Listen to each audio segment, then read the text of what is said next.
ایک چھوٹے سے کمرے میں اس وقت مبشر رحمان ایک ستون کے ساتھ مضبوط رسیوں سے بندھا ہوا تھا۔ اس کا سر سامنے کھڑے ایک مگرمچھ کے چہرے والے شخص کی طرف ہی تھا۔ اسی مصیبت اور تکلیف میں بھی مبشر رحمان کے چہرے پر اطمینان کے آثار صاف دکھائی دے رہے تھے۔ وہ اپنے سامنے کھڑے اسی شخص کو بڑی حیرت سے دیکھ رہا تھا۔ اس نے ملکوں سیر سپاٹے کیے تھے، لیکن یہ پہلی بار ہی دیکھنے میں آیا تھا کہ کسی شخص کا چہرہ اتنا لمبوترا اور مزاحیہ خیز تھا کہ اس کی طرف دیکھ کر خوف کی بجائے ہنسی آ رہی تھی۔ ظاہر ہے اسی طرح کے چہرے کم ہی دیکھنے میں آتے ہیں۔ یار، اس بڈھے کے لیے تم لوگوں نے مجھے اتنی دور سے بلایا ہے، اسے تو میرا ایک تھپڑ ہی لگ جائے تو یہ طوطے کی طرح ٹین ٹین کرنے لگے گا، اس شخص نے مبشر کی جانب دیکھتے ہوئے حقارت سے کہا۔ اس کے لہجے سے صاف ظاہر تھا کہ اسے اس معمولی کے کام کے لیے اتنی دور سے بلایا گیا تھا۔ حالانکہ یہاں آنے کا اسے اچھا خاصا معاوضہ بھی دیا تھا، لیکن اس کے باوجود اس کی رونی شکل پر بانا بج رہے تھے۔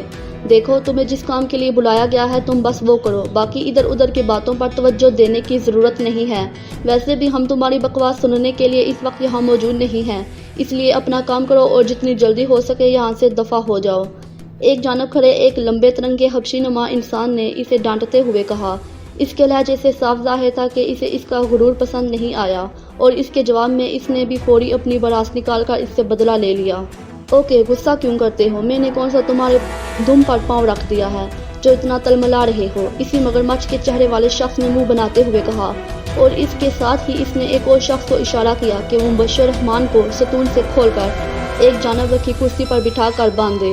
اس کا اشارہ پاتے ہی دوسری جانب کھڑے ایک اور شخص نے جلدی سے مبشر رحمان کی رسیوں کو کھولنا شروع کر دیا اور پھر اسے لے کر اسی کرسی پر بٹھا کر مضبوطی سے دوبارہ باندھ دیا۔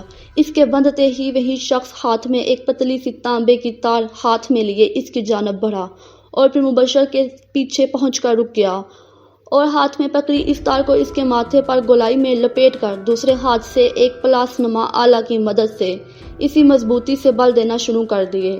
وہ اس تار کی مدد سے اس کے ماتھے پر بندھی تار کو یوں بل میں دینے میں مصروف تھا جیسے کوئی الیکٹریشین تاروں کو آپس میں جوڑ کر بل دیتا ہے۔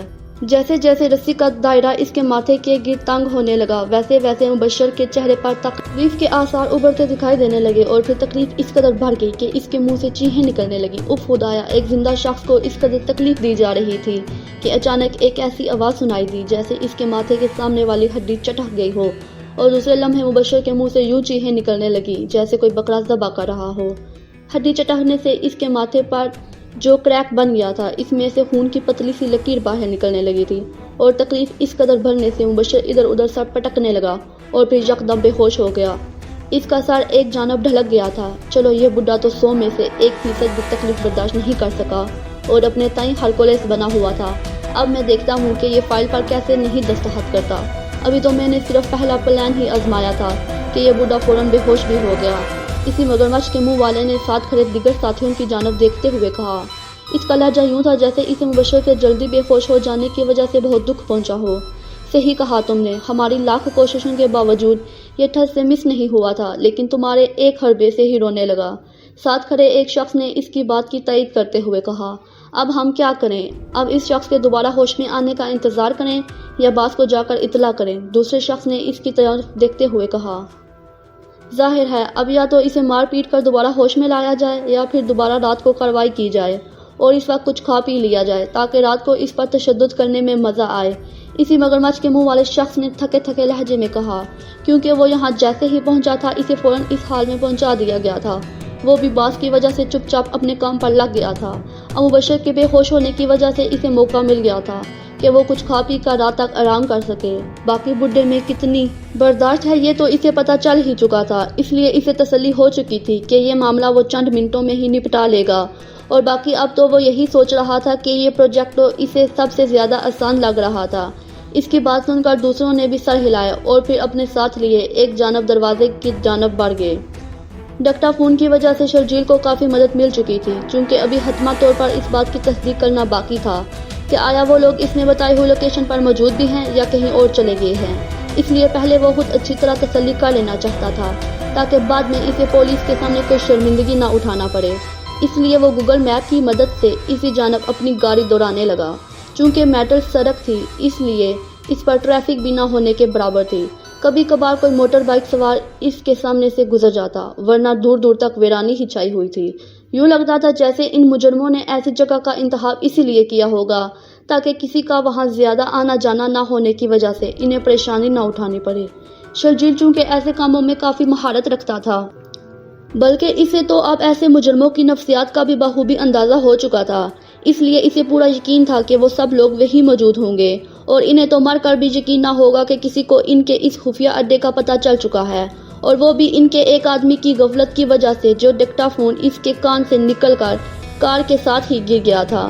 ڈکٹا فون کا سائز چونکہ قمیص کے عام بٹن کے برابر ہوتا ہے، اس لیے اس کے نیچے گرنے کا پتہ بھی نہ چلا ہوگا، اور چونکہ ان کا ٹارگٹ ان کے سامنے تھا اور اس کے لیے وہ اپنے باس کو بتا کر اڈے میں پہنچنے کا حکم سن چکے تھے، اس لیے انہیں ڈکٹا فون کے نیچے گرنے کا خیال تک نہ آیا۔ لیکن یہ ضرور ہوا کہ کسی ضرورت کے تحت جب انہیں ڈکٹا فون کی ضرورت محسوس ہوئی ہوگی تو پھر انہیں پتہ چلا ہوگا کہ وہ تو کہیں گر چکا تھا۔ سنگل میٹل روڈ اب ایسی جگہ پہنچ کر دوراہے پر اہتمام پذیر ہو چکی تھی، اور ایک جانب جو کچا راستہ جا رہا تھا اس پر جو بورڈ نصب تھا اس پر موسیٰ پیلس لکھا ہوا تھا اور فاصلہ تقریباً 25 میل تھا، اور دوسرا راستہ بھی کچا تھا لیکن اس پر کوئی بورڈ نصب نہ تھا، اس لیے اس نے اسی راستے پر جانے کا فیصلہ کیا اور تیزی سے اپنی گاڑی اس کچے پکے راستے پر دوڑانے لگا۔ راستہ مٹی اور دھول سے اٹا پڑا تھا، لیکن اس کے باوجود اس پر کہیں کہیں کسی کار یا جیپ کے ٹائروں کے نشانات دکھائی دے رہے تھے۔ شرجیل کی عقابی نظروں نے موسیٰ پیلس کی جانب جانے والے راستے پر جب نظریں دوڑائی تھیں تو اس پر اسے ایسے نشانات کہیں دکھائی نہیں دیے تھے، اس لیے اسے کچھ شک ہونے لگا تھا کہ اس راستے پر شاید کافی عرصے سے کوئی نہیں گیا، اس لیے اس راستے پر جانا بے وقوفی تھا۔